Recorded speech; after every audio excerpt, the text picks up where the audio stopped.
본 방송에서 제공하는 투자 정보는 투자 판단에 대한 조언입니다. 방송에서 제공하는 주식의 가치, 가격 상승 및 가격 하락에 대해서는 방송사에서 보장하지 않습니다.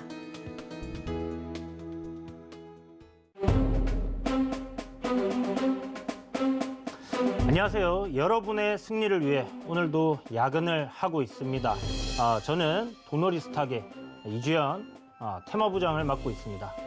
네, 시청자분들 반갑습니다. 상한가 부장 민경철 인사드리겠습니다. 자, 뭐 그렇게 끝내시는 거예요?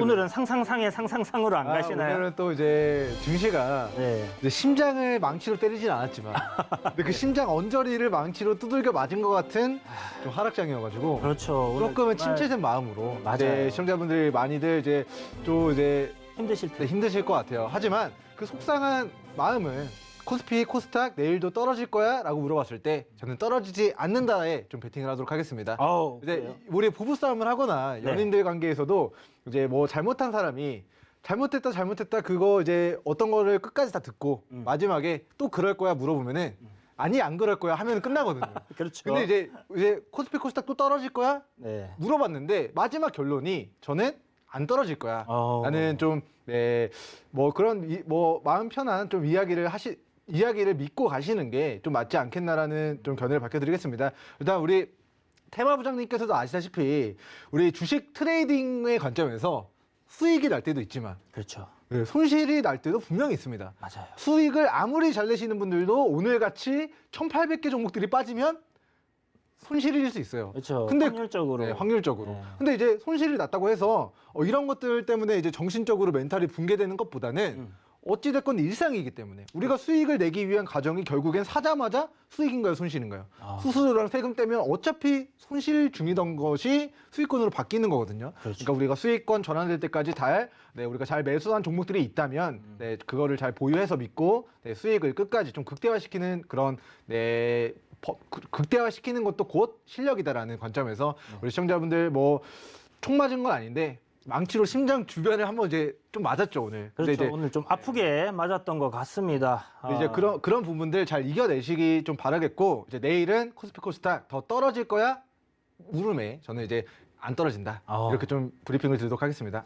네, 오늘 정말 시장 흐름 좋지 않았는데 이 방송팀에서 긴급 발제를 좀 준비를 한 게 외국인과 기관의 동반 매도세 코스피 이제 한 달 만에 2,900선이 이제 무너졌어요. 오늘 무너졌는데 1월 초에 1월 효과 뭐 이런 얘기들 많았는데 사실 뭐 그런 것도 없었고 불안 심리만 이제 금리 인상 때문에 확대되면서 지금 지속적으로 다른 증시에 비해서 좀 부진한 그런 모습을 보이는 이제 우리나라 시장인데 이 시장 좀 진단하는 시간을 잠깐 가져보도록 하겠습니다. 한 달여 만에 이제 2,900선 붕괴, 증시 밀어낸 악재는 민 의원님 보시기에 뭐라고 생각하십니까? 일단 증시 악재는 이런 건 것 같아요. 일단은 우리 증시가 이제 믿음이 없습니다. 지금 이제 코스피 지수 차트를 좀 간단하게만 좀 보고 가면은 왜 믿음이 없다라고 제가 이야기를 하는가에 대해서 좀 브리핑을 드리도록 하겠습니다. 자, 이거 지금 코스피 지수 차트거든요. 이제 2021년도. 자, 코로나 폭락장을 이겨내고 만들어진 그 일봉상 우리 코스피 지수 추세 상단에서 계속해서 이 박스권 등락을 올라갔다 죄송합니다. 이거 뭐 광고가 떴는데 자, 올라갔다 떨어졌다 올라갔다 떨어졌다 올라갔다 떨어졌다 올라갔다 떨어졌다 올라갔다 떨어졌다 올라갔다 떨어졌다 올라갔다 떨어졌다 올라갔다를 정말 여러 번을 반복하다가 이번에는 이 박스 하단까지 좀 조정을 받은 상황이에요. 그래서 어떻게 보면은 코스피 지수가 뭐 3,400 뭐 3,500, 4,000, 5,000 이런 식으로 자, 고가를 돌파하고 치고 가야 뭔가 기대 심리라도 있을 텐데 우리 코스피 지수는 1년 동안 이 박스권 등락을 도대체 몇 번 한 건지 세기도 어려울 만큼 거의 뭐 7번에서 10번 가까운 이 박스권 등락이 상승이 있으면 하락이 자연스럽게 있고 하락이 있으면 조금의 기술적 반등이 있다 또 빠지고 이런 형태로서의 좀 부진한 모습이 13개월 동안 좀 지속이 됐었기 때문에 일단은 코스피 지수의 그런 뭐 기대치가 굉장히 좀 낮지 않나.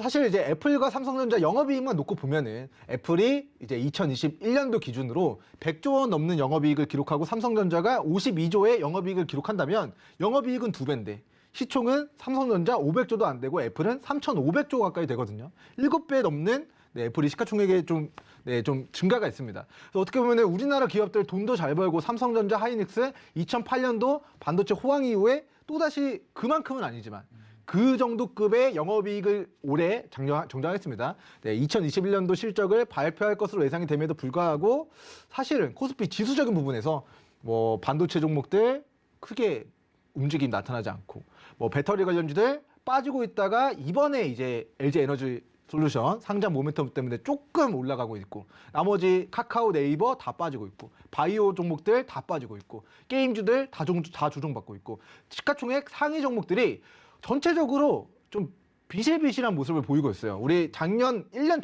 전만 하더라도 그런 종목들 애플카 이슈, 뭐 우리 플랫폼 이슈, OTT 이슈, 뭐 컨텐츠 이슈, NFT 이슈 하면서 각 테마를 형성하면서 우량주다 하더라도 갑자기 급등 나오고 이런 현상들이 많았었는데 지금은 지수가 아무래도 여기를 깨면은 더 빠질 수 있는 그런 조금 불확실성이 좀 큰 구간이다 보니까 우량주를 끌어올리는 것보다는 시가총액 작은 종목들 테마 붙여가지고 이거를 피날레 슈팅 해먹는. 그러니까 어찌됐건 이제 그 주식을 올리는 이제 주체들도 지수가 빠질 땐 답이 없거든요. 그러니까 지수가 빠질 땐 수급 자체가 빠져나가기 때문에 내가 올리고자 해도 그게 마음대로 되지 않는 경우들이 있습니다. 특히 오늘 같은 장에서는.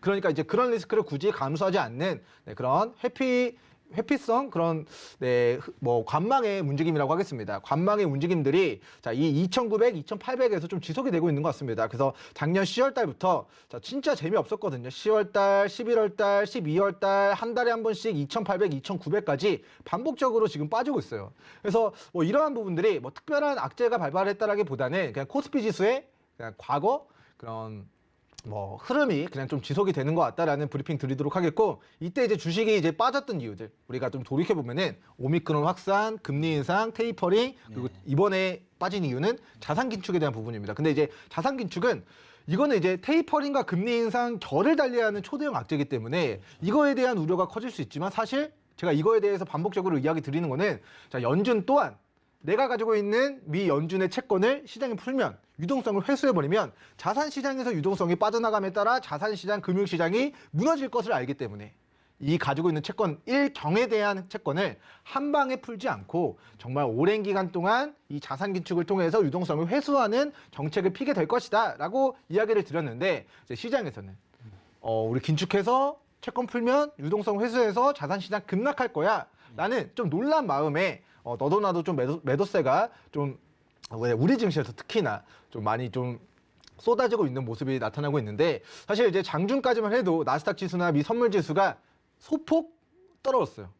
현지 시간 금요일 조금 올랐다가 장중에 좀 떨어지는 모습 나타났었는데 사실 이제 우리 저녁 시간 지금 방송 중에 생방송 중에 미국 선물 지수가 다행히 좀 상승하고 있는 모습이 나타나고 있습니다. 반등하고 있나요? 반등하고 있는 모습이 나타나고 있습니다. 그래서 자, 제가 이제 도입부에 자, 인트로에서 코스피 코스닥 또 내일 또 떨어질 거야라는 물음에 저는 떨어지지 않겠어라고 좀 답변을 드렸는데 자, 나스닥 지수가 추세 하단에서 과거의 시세를 반납한 저점을 다지고 이중 바닥을 다진 상태에서 선물 지수가 올라가고 있기 때문에 오늘 새벽 시간 미국 증시가 상승 출발할 가능성이 높은데요. 자, 직전에 고가까지는 못 올라간다 하더라도 이 박스 상단까지는 추가 상승을 기록하고 내일의 코스피 코스닥 지수의 투심에 좀 긍정적인 영향을 미치지 않을까라는 취지에서 일단은 뭐 우리 증시 빠진 이유 대략적으로 오미크론, 뭐 델타크론, 코로나 그리고 뭐 우리 이제 뭐 그 공급망에 대한 인플레이션 그거 잡기 위해서 테이퍼링한다, 금리 인상한다, 자산 긴축한다라는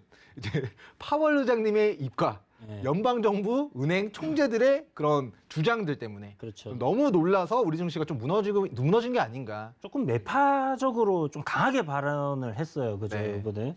뭐 전체적으로 이제 이야기하신 것들을 정리해 보면 전반적으로 이제 시장이 유동성이 굉장히 과하게 공급이 되었다가 정상으로 이제 돌아가는 길을 갖고 있으면서 겪는 진통들이다. 이렇게 생각을 해볼 수 있을 것 같은데요.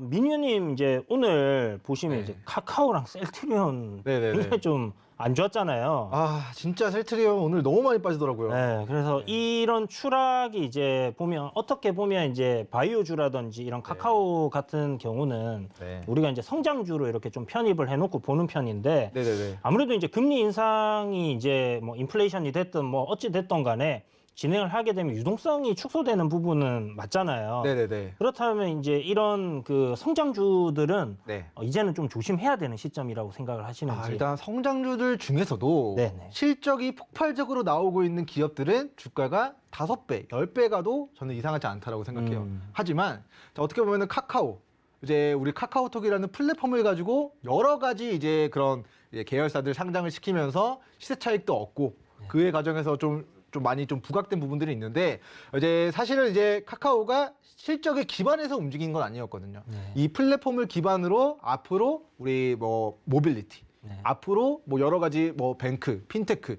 여러 가지 사업 영역들을 이 플랫폼을 가지고 있기 때문에 이거를 이어갈 수 있는 그 성장성에 대해서 시장에서 그 성장성을 높게 평가를 했습니다. 그렇죠. 근데 이제 돈의 가치가 올라가는, 돈을 은행에서만 넣어놔도 금리가 올라가서 돈이 알아서 은행이자로 돈을 벌어주는 시점에는 이런 기술주들의 미래가치 가중치가 상대적으로 낮아질 수밖에 없어요. 이게 돈을 불러오는 시대가 도래하게 되면은 결과적으로 미래의 그 성장성, 미래가치 가중치 멀티플을 보고 투자하는 것보다는 정말 실적이 잘 나오는 기업들, 정말 저평가되어 있는 종목군들 위주로 뭔가 투자의 방향성이 조금 몰릴 수 있습니다. 우리가 지금 뭐 유동성이 코로나 위기 사태를 극복하기 위해서 헬리콥터 머니를 뿌렸을 때는 그냥 돌격 앞으로 뭐가 좋아질까? 뭐 어떤 게 신기술을 도입되면은 성장할까? 대표적으로 플랫폼 가지고 있는 우리나라 카카오 네이버. 자, OTT 플랫폼 넷플릭스 공룡 기업 됐다. 아마존 플랫폼 가지고 있으니까 미국 전역에 그 쿠팡과 비슷한 우리 온라인 쇼핑몰이라는 플랫폼을 가지고 미국 전역의 상품을 납품하면서 공룡 기업으로 성장했고요. 우리 유튜브, 구글 전부 다 자, 뭐 인스타그램, 페이스북 전부 다 지금 플랫폼을 기반으로 해서 성장했기 때문에 우리나라에서는 플랫폼 카카오와 네이버밖에 없지 않냐. 돌격 앞으로였지만 사실 실적에 기반해서 움직인 건 아니었거든요. 그러니까 이제 금리 인상한다고 하니까 이제 결과적으로는 고가 17만 원에서 지금 9만 원까지 거의 마이너스 45%까지 좀 낙폭을 좀 가져간 상황입니다. 그래서 이제 카카오 기준으로만 보면은 저는 이 구간의 지지받는 여부가 굉장히 중요하다고 생각이 됩니다. 자, 2020년도 당시에 자 8만 4천 원 구간을 자 돌파를 못하고 조정을 받았어요. 돌파 못하고 6만 3천 원까지 조정을 받았었는데 자, 이 구간을 거래대금 수반하면서 뚫어낸 시점부터 카카오가 저는 새로운 역사를 썼다라고 생각합니다. 그래서 카카오가 자 8만 4천 원 구간이 앞으로의 주요 변곡점이라고 저는 오늘 좀 예언을 드리도록 하겠습니다. 자 8만 4천 원을 지지해주고 17만 원까지 갔는데 자, 여기를 지지해주지 못한다면 저는 밑으로 하방이 굉장히 크게 열려 있다라고 견해를 밝혀드리도록 하고 자 지켜줘야 될 때를 지켜준다면 여기서는 기술적 반등이 저는 이제 12만 원, 12만 5천 원 수준까지는 기술적 반등 한 번 정도는 좀 들어오게 되지 않을까. 좀 이렇게 카카오에 대한 진단을 이제 여기까지 좀 드리도록 하겠습니다. 카카오가 참 어떻게 보면 뭐 정말 기대치가 높았는데 카카오뱅크도 그렇고 카카오페이도 그렇고 지금 뭐 앞으로 좀 전에 얘기하셨던 뭐 모빌리티라든지 이런 부분들을 이제 자꾸 이 알맹이를 갖다가 빼가지고 상장을 시키다 보니까 어떻게 보면 이제 조정은 카카오 같은 경우는 좀 자연스러운 현상일 수도 있겠다라는 생각은 좀 들어요. 그러니까 뭐 네이버 같은 경우는 뭐 어디 하나 뭐 웹툰이 잘 된다고 해서 떼가지고 상장시키거나 지금 이런 상황은 아니니까 뭐 성장 섹터가 좀 빠지는 거다라고 이제 생각할 수 있겠지만 카카오는 알맹이를 자꾸 빼다가 상장을 시키니까 어떻게 보면 이제 지주사격으로 여기도 멀티플을 주고 여기도 멀티플을 줘야 되는 그런 상황들이 발생하니까 자연스럽게 거품이 빠지는 게 아닌가라는 좀 생각도 들거든요. 어찌됐든 간에 이제 좀 카카오 투자자분들 굉장히 지금 안 좋은 상황인데 또 부장님께서 설명드렸던 그런 가격대 한번 잘 지켜보시고 대응을 해보시는 게 좋을 것 같고요. LG 에너지 솔루션으로 요번에 상장 이슈가 있어갖고 관련주들도 막 급등 나오고 하는데 좀 자금이 많이 몰려가고 있고 막 뭐 시장에 블랙홀이 될 거다 막 이런 얘기도 있고 했는데 요 LG 에너지 솔루션에 몰려간 투자금, 뭐 증시 자금이 뭐 텅텅 비었다, 뭐 이런 얘기가 나오고 있는데 어떻게 생각하십니까? 아, 진짜 지수가 진짜 안 좋고 다 빠지고 있고 올라가는 테마가 진짜 하나도 없는데 올라가는 테마가 LG 에너지 솔루션 네. 항장 관련주입니다. 그렇죠. 자, 오늘 이제 상한가 딱 두 종목을 쳤어요. 우선주를 빼고. 근데 그 상한가를 기록한 성우테크론이라는 종목이 자, 이거 과거에 이제 LG 에너지 솔루션에 대해서 자, 공급 계약을 체결한 과거력이 있습니다. 근데 자, 이거 공급 계약 체결한 게 보면은 금액이 19억밖에 되지 않아요. 자, 19억짜리 폴딩 인라인 이제 전지 적재기를 자, LG 에너지 솔루션 미시건주에다가 이제 납품한다. 2021년도 자, 계약 기간 종료일이 이제 5월 31일까지였는데 사실 이거는 지나간 이슈거든요. 근데 2022년도가 아니라 작년 이슈인데 이거 작년에 LG 에너지 솔루션 미시건 쪽에다가 19억짜리 공급 계약한 거. 자, 성우테크론 시가총액이 지금 오늘 이제 상한가를 쳤으니까 이제 한 700억 정도가 됩니다. 근데 700억짜리 회사가 20억 정도의 그런 LG 에너지 솔루션과의 과거의 그런 공급 계약. 그러니까 지금 체결한 것도 아니고 그렇죠. 올해 체결한 것도 아니고 네. 이미 2021년도 실적에 잡힌 부분들로 이제 시장에서는 LG 에너지 솔루션과의 연결고리를 부각시키면서 오늘 자, 뭔가 이상하지만 상한가를 만들었어요. 그리고 내일도 한 번 더 이 직전의 고점 영역대까지 돌파할지 돌파하지 않을지 모르지만 한 번 더 시세를 분출할 가능성이 농후합니다. 그러니까 지수가 빠지고 있는데 진짜 지수 빠지고 있는데 상한가 어떻게 갈까? 그 모멘텀이 LG 에너지 솔루션에 대한 모멘텀이었습니다. 그래서 워낙 지금 떡밥이 크다 보니까 네. 거기다 이제 뭐 70조 얘기가 나오고 있고 상장하면 뭐 100조 이야기도 나오고 있고 뭐 그런 상황인데 뭐 어떻게 진짜 이 에너지 솔루션이 자금을 이제 계속 빨아간다라고 봐야 되는 부분이지 않겠나라는 생각도 들고 19일 날부터 네. 청약이니까 네. 한 2개월 전부터 주식을 팔아야 이제 현금 확보가 될 거고 청약이 될 것 같은데 뭐 일단 뭐 LG 에너지 솔루션은 그렇다 치고 지금 보면 시장을 압박하는 게 저는 이제 기관이라고 좀 생각을 하거든요. 특히나 이제 12월 29일이니까 이 권리락이 딱 형성된 배당락 네. 다음 그날부터 해서 기관이 계속 파는 것 같아요. 네. 이 매도세 그리고 이제 한 이틀간 외국인들 좀 계속 매도세가 이어지는데 사실 이건 뭐 저도 답이 없는 질문인 것 같다는 생각은 들지만 그래도 네. 이제 또 질문이 나와 있으니까 기관 매물 폭탄 이거 진짜 매도세 언제까지 이어질 것 같다라고 생각이 드시나요? 일단은 우리 이 부분에 대해서는 2021년도 1월 달부터의 기관과 외국인들이 얼마나 좀 물량을 던졌는가 자, 이 부분을 조금 체킹을 해보면 좋을 것 같습니다. 자, 일단은 우리 코스피 시장에서 자, 지금 이게 1월 달부터 체킹이 안 돼서 자, 이게 1년치밖에 체킹이 안 돼서 최근 1년 동안에 자, 수급적인 부분들을 이제 좀 들고 왔습니다. 자, 원래는 개인 투자자 여러분들이 70조, 80조를 순매수했었는데 이게 이제 1월 1일부터의 그런 수급적인 부분들이 잡히지 않아서 일단은 뭐 지금의 부분들을 고려해보면 자, 지금 60조, 지금 최근 1년 동안 60조 가까이 개인들이 순매수하다가 지금은 56조까지 좀 줄어든 상황이에요. 근데 자, 지금 기관 투자자가 자, 팔았느냐 샀느냐를 자, 근 1년 동안 보면은 계속 팔았습니다. 지수가 올라가든 떨어지든 계속 팔고 있는데 자, 개인 투자자들이 총알이 다 떨어졌어요. 개인 투자자들이 주식시장에 돌격 앞으로 하던 시점이 이제 60조라는 70조라는 80조라는 막대한 자금이 재작년부터 계속 유동성이 공급되었는데 지금은 정부에서 자, 대출 총량을 규제합니다. 그러니까 이제 토스뱅크나 이런 쪽에서 본인들도 빨리 이 점유율을 드라마틱하게 변경해 주고 싶기 때문에 드라마틱하게 점유율을 장악해 나가고 싶기 때문에 은행에서 너도 나도 대출을 조금 더 싸게 막 해주고 싶지만 정부의 입장에서는 총 가계대출의 총량이 있겠죠. 근데 이게 얼마 이상 갔을 때 리스크하다라는 판단하에 그런 대출 규제를 걸어버려요. 그러면 시중은행들이 돈을 빌려주고 싶어도 영업활동을 하고 싶어도 못합니다. 근데 이게 기존에 이제 시중은행들은 이미 빌려준 돈들이 엄청나죠. 금리 인상되면 높은 이자, 영업이익으로 돌아올 텐데 이제 뭐 토스뱅크나 새롭게 인터넷 전문 은행으로서 이제 앞으로의 그런 은행 시장을 진출하는 자의 입장에서는 이제 대출 규제 때문에 유동성을 공급을 못 해줍니다. 정부에서도 이제 금리 인상을 해버렸죠. 유동성 회수를 하겠다라는 그런 정책이기 때문에 자, 유동성 우리 개인 투자자 여러분들 대출 뭔가 끌어와서 하기에도 대출이 막 규제되고 금리도 높아지고 내가 이거 투자했다 실패하면은 높은 금리에 대한 이자 부담이 점점점 높아지고 내가 기존에 빌렸던 우리 대출 상한 그런 필요성이 점점 더 높아집니다. 금리가 지금은 두세 번밖에 인상이 안 됐는데 미국이 2.9%까지 기준금리를 올려버리면 우리나라도 최소 3% 이상으로 올려야 되거든요. 그러면은 기준금리가 지금 1%대에서 3%로 올라가면 우리가 그 부차적인 여신 대출 금리는 얼마나 더 올라가겠습니까? 그런 관점에서 기존에 빌렸던 대출도 금리가 더 올라가기 전에 상환해야 되는 이슈. 기존 대출은 막히는 이슈. 우리 지수를 끌어올렸던 주체가 개인 투자자 여러분들이었는데 이제 그런 유동성 자체를 규제하다 보니까 조금은 이제 기관들이 매도했던 거는 일상인데 변하지 않았는데 그걸 이제 받쳐주고 받아내는 그런 총알이 조금 부족하지 않나. 그럴 수 이야기를 있겠네요. 좀 드리도록 하겠습니다.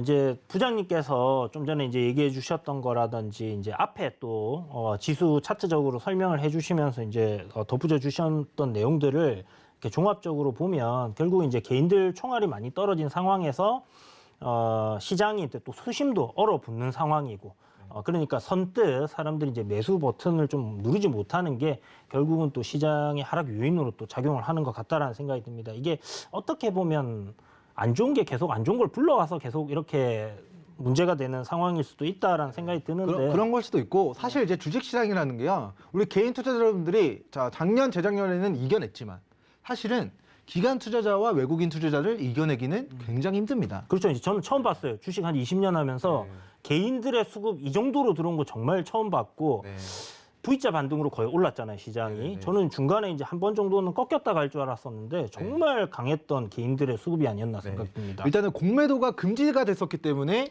그렇죠. 그런 하방에 대한 그런 리스크가 없는 상태에서 매수세가 유입되니까 그냥 너도 나도 가고 올라가고 계속 올라가는 사태가 발발했지만 지금은 공매도가 또 진행이 되고 있고 기관 투자자들이 자 우리 수급적인 부분들 우리 테마 부장님께서 체킹을 해주셨던 부분들을 우리가 살펴보면은 자, 10월 달부터 증시가 굉장히 좋지 않았거든요.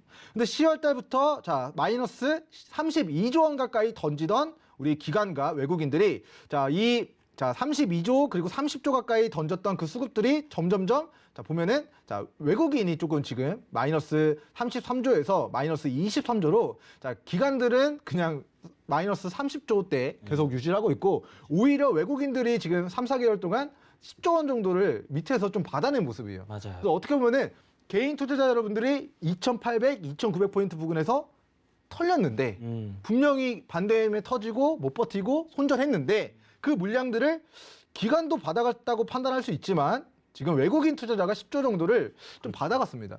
그래서 어떻게 보면은 우리가 털리고 외인이 사서 올라가면은 외인을 배불러주게 하는 행동이기 때문에 이게 또 안 좋은 건데 이게 어떻게 보면 저는 약간 그 양도소득세 관련해서 이걸 좀 연관지어서 보면요.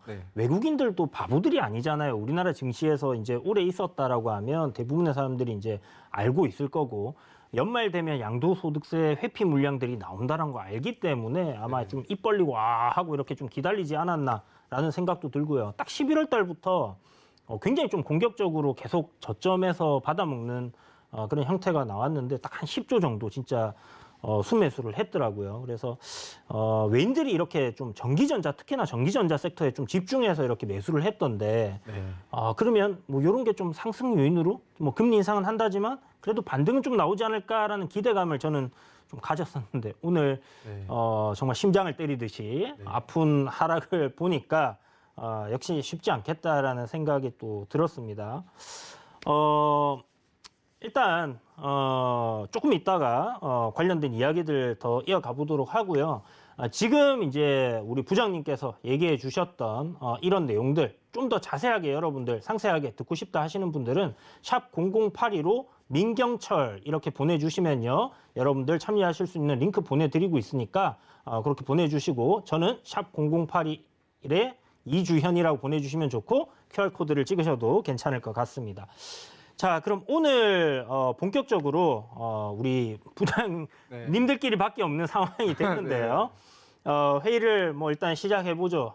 아마 집에서 좀 이렇게 시청을 하고 계시지 않으실까 생각되는데 다음번에 책상을 치워버리는 수도 있다라는 거 참고해 두시고 자, 먼저 이제 민 부장님 오늘장 이슈 브리핑 먼저 한번 들어보도록 하겠습니다. 네, 오늘장 이슈 따위는 없습니다. 지수가 다 빠졌어요. 진짜. 자, 우리가 섹터 그룹을 보시면은 자, 이거 뭐 일부 몇 개 조금 올라간 거 빼고는 다 빠졌습니다. 자, 95% 이상의 테마와 섹터가 다 빠졌기 때문에 그냥 망치로 심장 근처를 한 대 두들겨 맞은 마음 아픈 장세였다. 이렇게 좀 브리핑을 드리도록 하고, 사실 테마주가 우리 시장의 상승을 좀 견인했습니다. 자, 오늘 상한가 기록한 두 종목 전부 다 LG 에너지솔루션 상장 모멘텀을 기반으로 해서 과거 연결고리에 있었던 우리 성호테크론과 GI텍이 상한가를 쳤고요. 그 외 네, 우리 히림, 웹스, 모베이스전자, 애니능률, 신원종합개발, KT서울마린 전부 다 윤석열 후보의 정치 테마주로서의 좀 급등이 나왔습니다.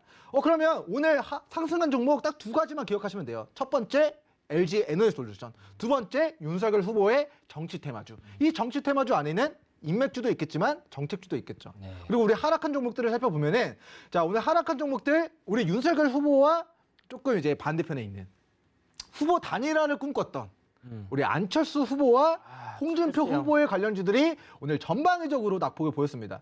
자, 실적에 기반하지 않은 종목들이 오늘 고가에서 전방위적으로 차익 실현 떨어졌다라고 브리핑을 드렸습니다. 사실 우리 뭐 전기전자 쪽은 반도체가 실적을 엄청나게 잘 만들고 있기 때문에 올해도 잘 만들 것이기 때문에 사실은 낙폭이 크지 않았어요. 근데 실적이 없었던 우리 셀트리온 그룹주들, 바이오 종목들의 낙폭이 컸었고, 그리고 정치 테마 이슈로 폭등한 실적에 기반하지 않고 단기 수백 %의 시세를 분출한 우리 까뮤이엔씨, 써니전자, 광진실업, 한국정보공학, 안랩, 오픈베이스, 휴맥스홀딩스까지 이거 안철수 관련주로 급락이 나왔고요. 그리고 우리 홍준표 관련주인 우리 경남스틸도 주가가 좀 무너지는 움직임들이 나타났습니다.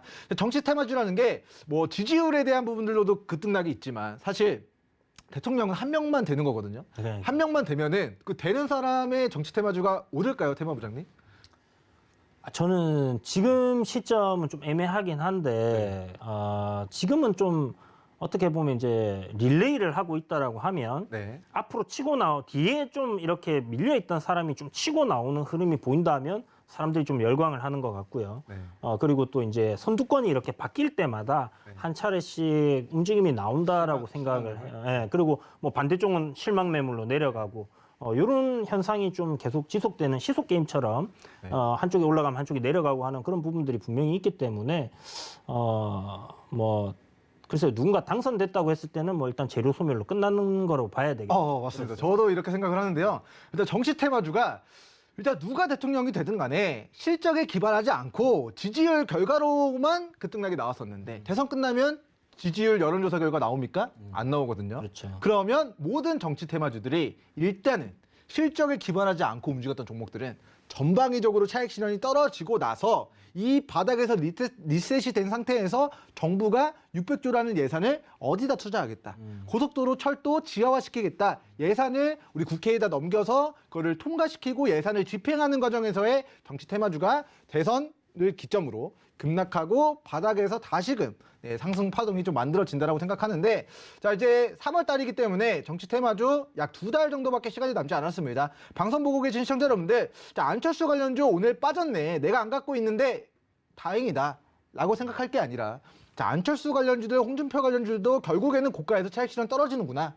다음은 이재명 후보와 윤석열 후보의 정치 테마주도 결국에는 이제 고가 차익 실현 떨어질 수도 있겠구나라는 부분을 좀 염두하시면서 가능한 정치 테마주는 저랑 약속을 하신다면 1월달 늦어도 2월달 초에는 그냥 이제 비중을 좀 정리하는 형태로 좀 대응하시는 게 좀 안전하지 않을까라는 좀 브리핑 드리도록 하겠고, 자, 오늘 이제 정치 테마주가 급등, 정치 테마주가 급락한 좀 폭락한 마음 아픈 좀 월요일이었다, 이렇게 좀 시장 정리 진행해 드리도록 하겠습니다.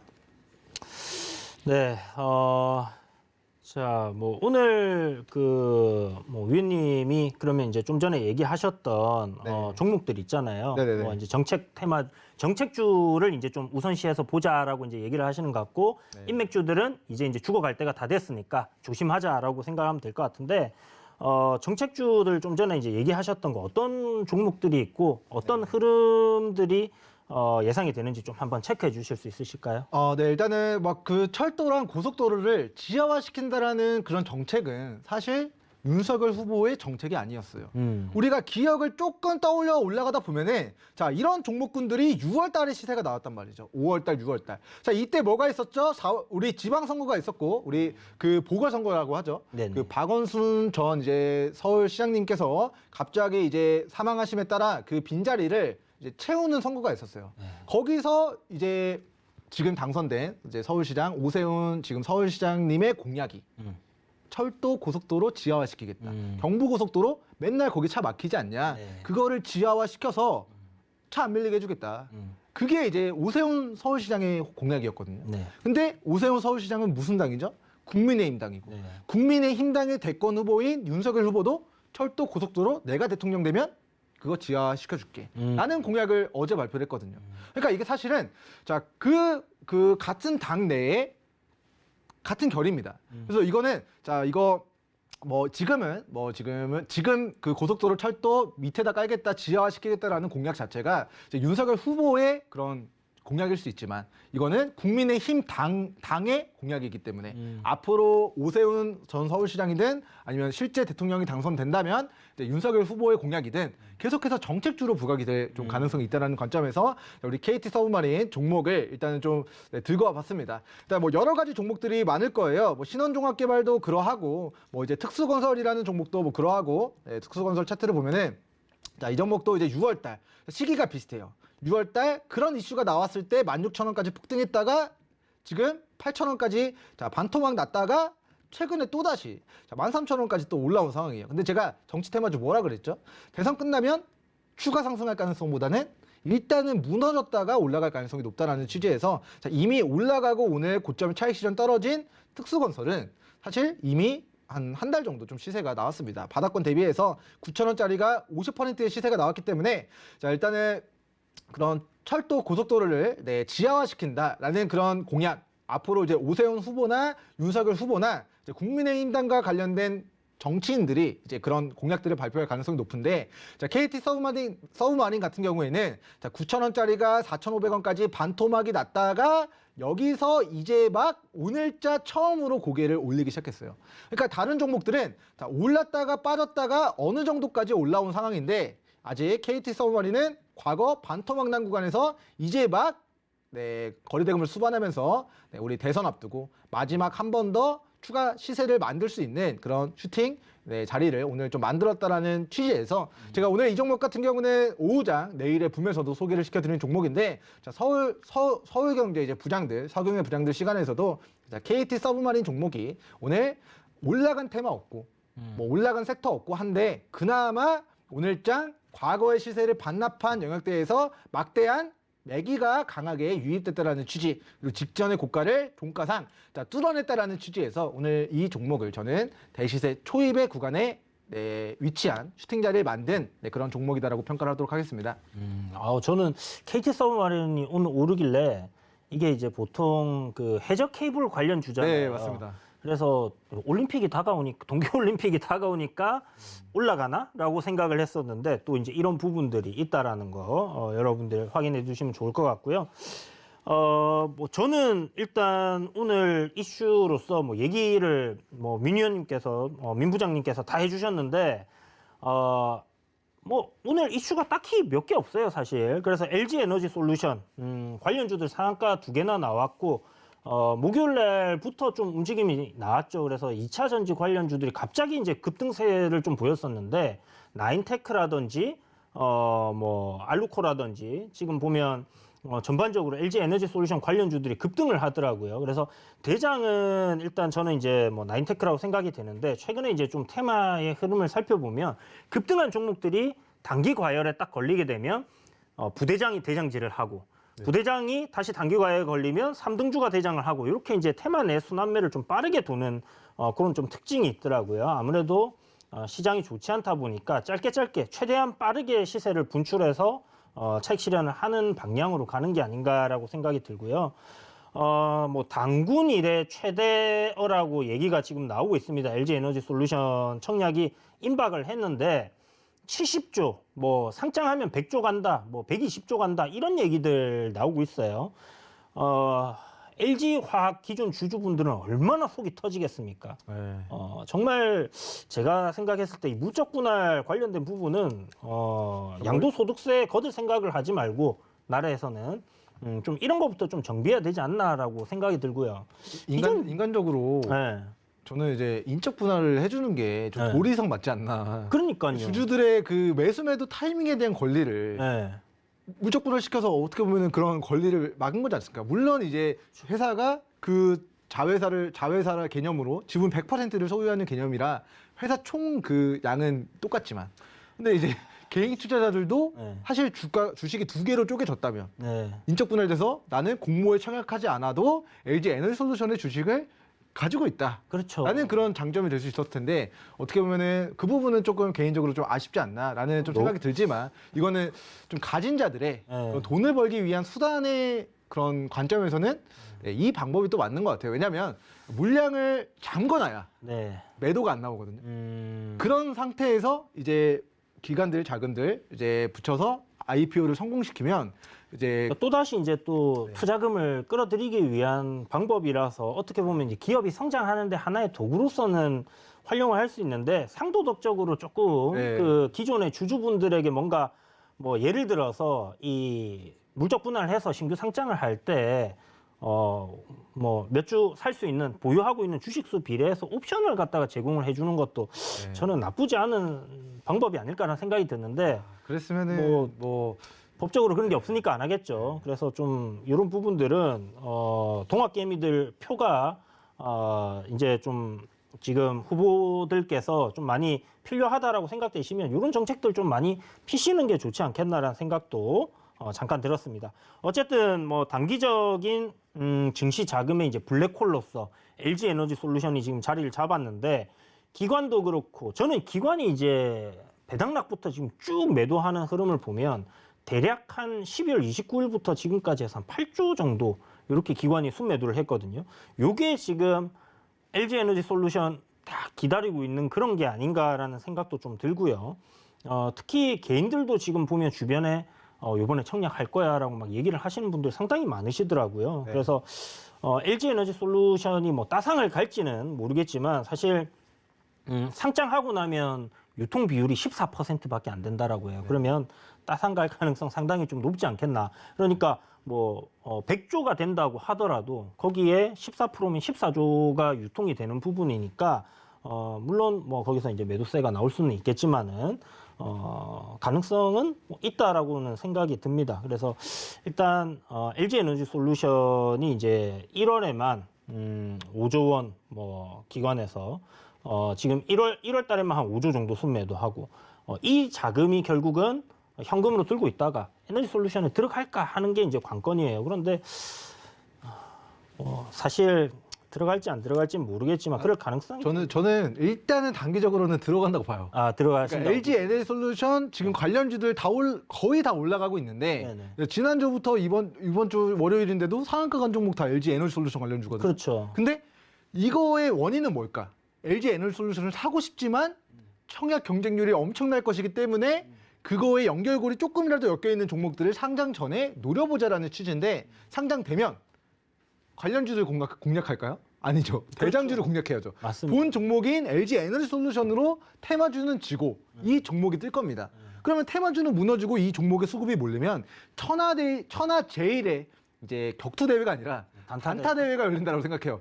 지금 코인이든 주식이든 신규 상장 되자마자 급등락이 굉장히 크게 나타나는데 이렇게 역사적으로 이제 공모 경쟁률이 막대하고 청약 증거금이 많이 몰렸던 주식들은 상한가를 좀 연속적으로 기록하는 경우들이 많았어요. 그렇기 때문에 이게 이렇게 무거운 주식이 상한가를 간다고라고 이성적으로 생각하면 못 사지만 이 사고 싶은 그 수요 정말 전국적으로 이 LG 에너지 솔루션 한 주라도 사기 위해서 그 청약을 넣는 그 심리를 생각하면은 첫 번째 날 이후에 무조건적으로 단기 시세는 분출된다. 하지만 그 고가에서 결국에는 평생 동안 올라가는 그런 신규 상장주는 없기 때문에 그렇죠. 이제 SK 바이오팜의 그런 수순을 좀 받게 되지 않을까라는 취지에서 SK 바이오팜의 차트를 좀 고려해서 좀 매매 전략 세워가시면 좋을 것 같습니다.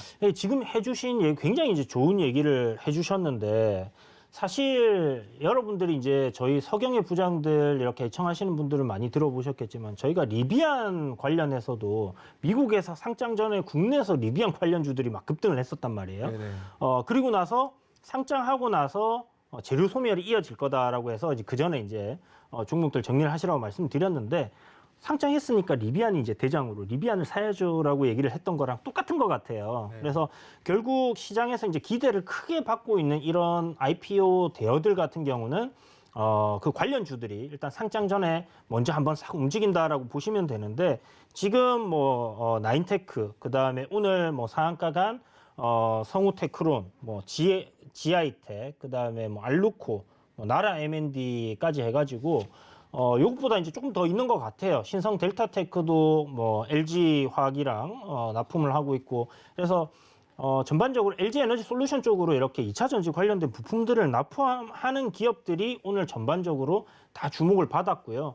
요게 이제 지난주 목요일부터 좀 시작이 된 게 보여요. 나인테크가 이제 급등했던 거를 생각해 보면 그래서 요 테마 내에서의 순환매 돌고 있으니까 이쪽 관련주들로 시장이 좀 안 좋다라면 계속해서 좀 매기가 움직일 수 있다라는 부분들을 여러분들 좀 활용하셔서 짧은 트레이딩이라도 하시면 좋겠다라는 생각이 듭니다.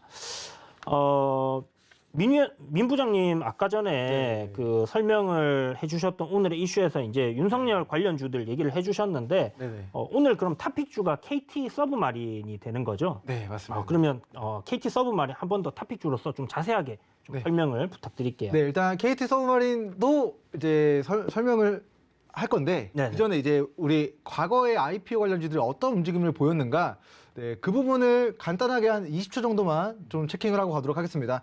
자, 첫 번째 이제 카카오뱅크입니다. 카카오뱅크 이렇게 무거운 주식이 가나 했는데 더블 가고 주가가 단기간에 공모가 자 23,000원짜리 23,500원에서 9만원까지 4배가 올라갔습니다. 하지만 고가에서 차익실은 떨어지자 결과적으로는 급락이 나왔어요. 그러니까 이 일주일, 2주일 동안 우리 LG 에너지솔루션 상장에 대한 부분들 관심 있어 하시는 분들은 여기서 승부를 보셔야 된다. 그리고 SK 바이오팜 같은 경우도 신규 상장된 직후에 이거 공모가가 지금 49,000원이었거든요. 근데 일주일 동안 따상의 상한가를 치고 27만 원에서 주가가 8만 원까지 무너졌습니다. 그러니까 사면은 이 단타를 일주일 안에 수익이 나든 손실이 나든 청산해야 된다라는 관점에서 LG 에너지솔루션 이제 좀 추적하시면 매매 전략 세워가시면 좋을 것 같고요. 자, KT 서브마린 보겠습니다. 자, KT 서브마린 차트 보시면은 이게 지금 고속도로 지하화 시킨다, 철도 밑에다 깔겠다라는 이슈가 나올 때 주가가 9,000원까지 과거에 올라갔었는데 자, 이번에 그런 이슈가 다시 한번 윤석열 후보의 입에서 나왔거든요. 그러니까 9,000원짜리가 반토막이 났습니다. 근데 그 바닥에서 그동안 보지 못했던 거래대금을 수반하면서 다시 철도, 고속도로, 지하와 관련된 이슈로 부각된 시점이기 때문에 이 직전에 이 박스 저항들 여기서 저항받았던 이 구간을 막대한 거래대금을 수반하면서 돌파 시도하는 그런 수층자를 만들었기 때문에 KT 서브마린 물론 정치 테마주라 리스크가 있긴 하지만 그럼에도 불구하고 1월달, 2월 초 일주일, 2주일 정도 좀 짧게 단기 시세 노려보기 적절한 좀 기술적 구간에 위치해 있다라고 평가하도록 하겠습니다. 네, 지금까지 민 의원님의 이제 탑픽주 KT 서브마린에 대해서 이제 자세하게 알아봤는데요.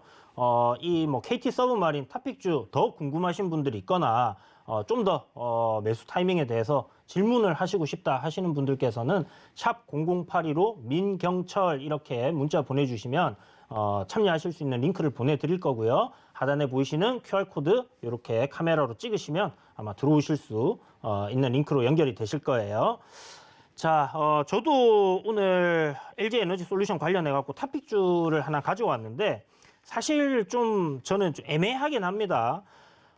테마주를 할 때 저는 이제 항상 대장주를 하라라고 말씀을 드렸기 때문에 이제 또 대장주를 노리는데 아까 말씀드렸던 것처럼 이제 요새 흐름이 대장주들이 단기 과열 들어가게 되면 2등주들이 급등을 하고 3등주들이 급등을 하는 그런 형태들이 좀 만들어지는 것 같아요. 그래서 나인테크가 오늘 보면 단기 과열 지정이 됐거든요. 그러면 대장주로서 일단은 단기 과열 들어간다라고 생각을 하고 단기 과열 종목들 최근에 대장주들 뭐 강하게 단기 과열 안에서도 상승하는 흐름들이 나오기는 하지만 그래도 매매하는 데는 좀 부담스럽다라고 생각이 듭니다. 그래서 일단 후발주 중에서 신고가 흐름을 보여주고 있는 나인테크라는 종목을 선별을 했는데요. 나라 M&D입니다. 죄송합니다. 둘 다 나자로 시작하네요.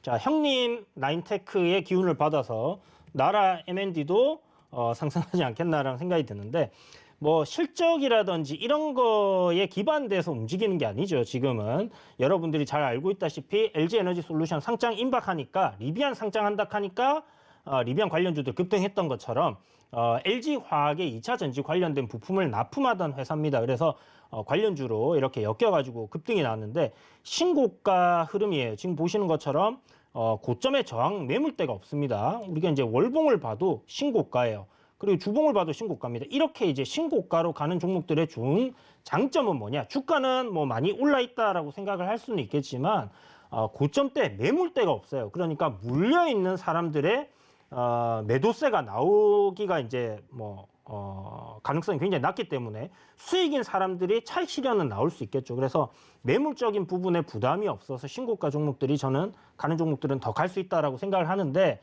일단은 대장주는 아니고 3등주 정도 됩니다만은 지금 나라 M&D의 거래 대금이 뭐 1,000억 정도 넘어가고 굉장히 강한 흐름을 보여주고 신고가를 가는 형태가 이어지기 때문에 조정 나온다라면 분할 매수 관점으로 좀 생각해 볼 수 있겠다라고 생각이 들고요.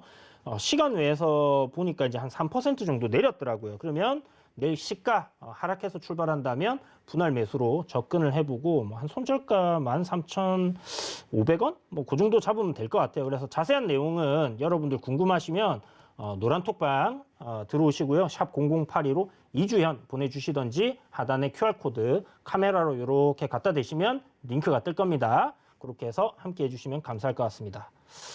자, 오늘 탑픽주 정리하는 시간을 잠시 갖도록 할 텐데 잠시 보고 오도록 하겠습니다.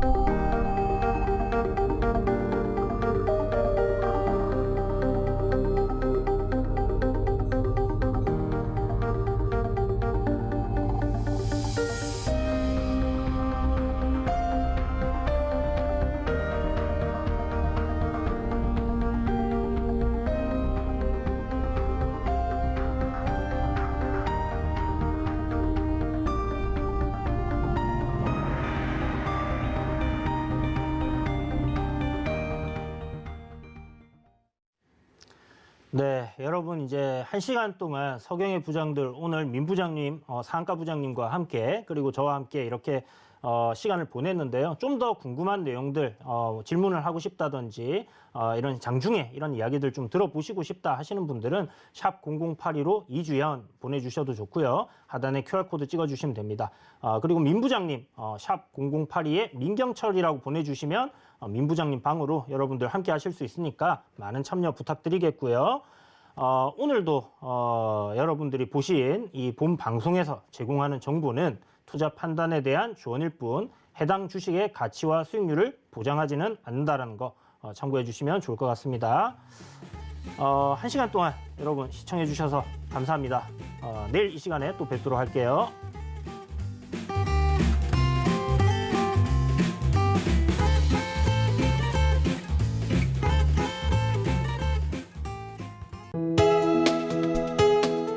본 방송에서 제공하는 투자 정보는 투자 판단에 대한 조언입니다. 방송에서 제공하는 주식의 가치, 가격 상승 및 가격 하락에 대해서는 방송사에서 보장하지 않습니다.